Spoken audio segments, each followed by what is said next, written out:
Haleluya. Firman kita tentang siapa? Lebih kuat lagi, tentang siapa?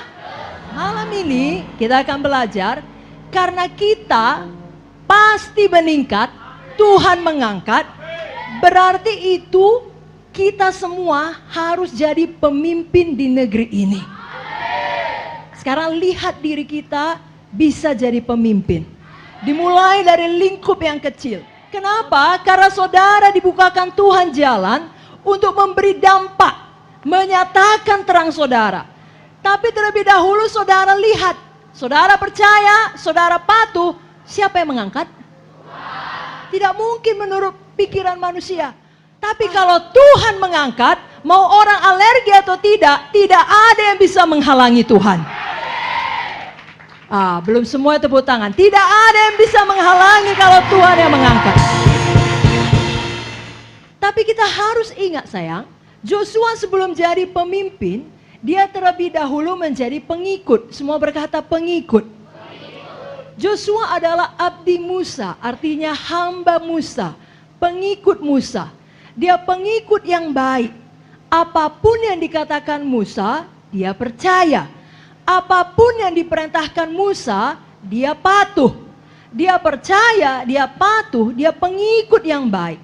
Maka setelah masa bentukan sekian tahun, tibalah saatnya Tuhan mengangkat Joshua menjadi pemimpin yang baik.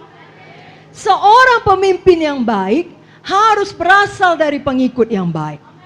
Jadi ketika saudara sudah dapat visi daripada Tuhan, saudara kelak akan menjadi pemimpin satu perusahaan. Saudara punya bisnis sendiri. Saudara wira swasta yang bahkan mempekerjakan banyak orang.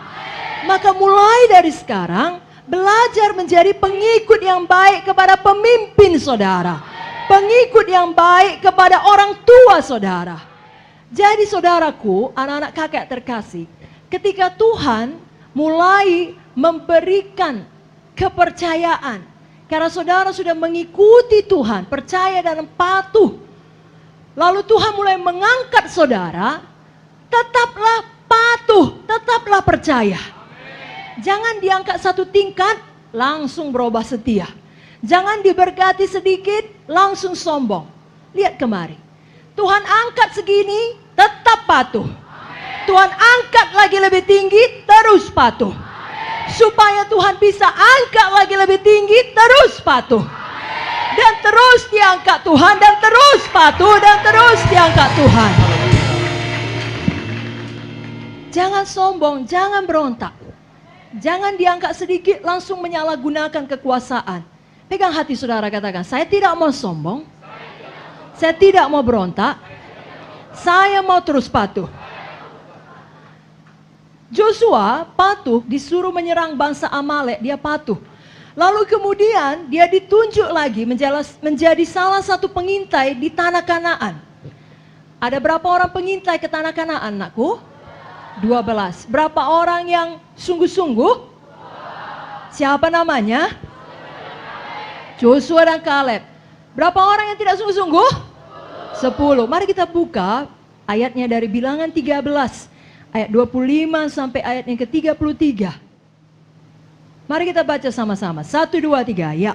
Sesudah lewat 40 hari, pulanglah mereka dari pengintaian negeri itu. Dan langsung datang kepada Musa, Harun, dan segenap umat Israel di Kades, di padang gurun Paran. Mereka membawa pulang kabar kepada keduanya dan kepada segenap umat itu, dan memperlihatkan kepada sekaliannya hasil negeri itu. Mereka menceritakan kepadanya, kami sudah masuk ke negeri kemana kau suruh kami. Dan memang negeri itu berlimpah-limpah susu dan madunya. Dan inilah hasilnya. Hanya bangsa yang diam di negeri itu kuat-kuat. Dan kota-kotanya berkubu dan sangat besar. Juga keturunan Enak telah kami lihat di sana. Orang Amalek diam di tanah Negeb. Orang Het, orang Jebus dan orang Amori diam di pegunungan. Orang Kanaan diam sepanjang laut dan sepanjang tepi sungai Jordan. Kemudian Kaleb mencoba menenteramkan hati bangsa itu di hadapan Musa. Katanya, tidak. Kita akan maju dan menduduki negeri itu, sebab kita pasti akan mengalahkannya. Tapi orang-orang yang pergi ke sana bersama-sama dengan dia berkata, kita tidak dapat maju menyerang bangsa itu karena mereka lebih kuat daripada kita. Juga mereka menyampaikan kepada orang Israel kabar busuk tentang negeri yang diintai mereka, dengan berkata, Negeri yang telah kami lalui untuk diintai adalah suatu negeri yang memakan penduduknya. Dan semua orang yang kami lihat di sana adalah orang-orang yang tinggi-tinggi perawakannya. Juga kami lihat di sana orang-orang raksasa, orang enak yang berasal dari orang-orang raksasa. Dan kami lihat diri kami seperti belalang. Dan demikian juga mereka terhadap kami. Dengarkan baik-baik.